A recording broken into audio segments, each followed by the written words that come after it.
Une grosse frayeur. Ce vendredi 25 février, une scène hallucinante a eu lieu sur le tournage de la saison 2 de la série à succès Lupin diffusée sur Netflix.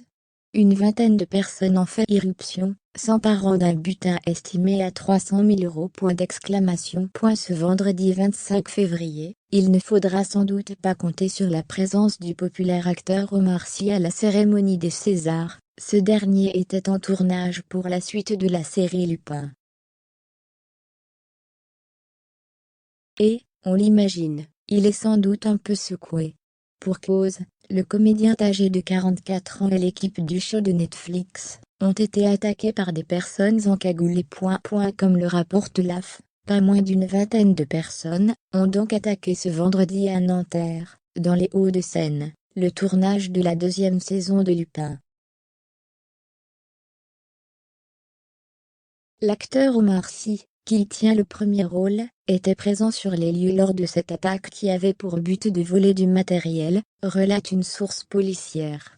L'équipe a été agressée, avec des tirs de mortier d'artifice aux alentours de 15 heures, lors du tournage dans le quartier Pablo Picasso.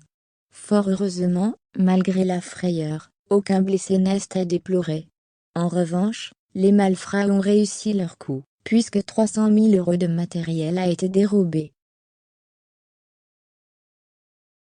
Un sacré butin. Pour l'heure, Omar Sy, qui a obtenu une nomination au Golden Globe pour son rôle dans Lupin, n'a pas encore réagi à cette attaque.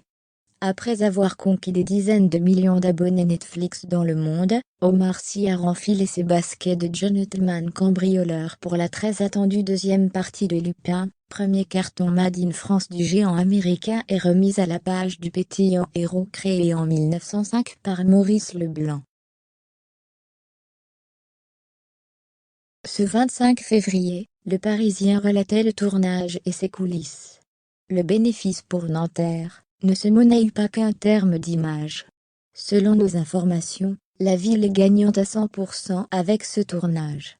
Gaumont, qui réalise la série pour Netflix, aurait ainsi versé une redevance de plus de 5 000 euros à la commune, qui lui a aussi loué une salle municipale pour plus de 1 200 euros. La production a par ailleurs embauché une dizaine de jeunes Nantériens pour la sécurité et 35 figurants, peut-on lire.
And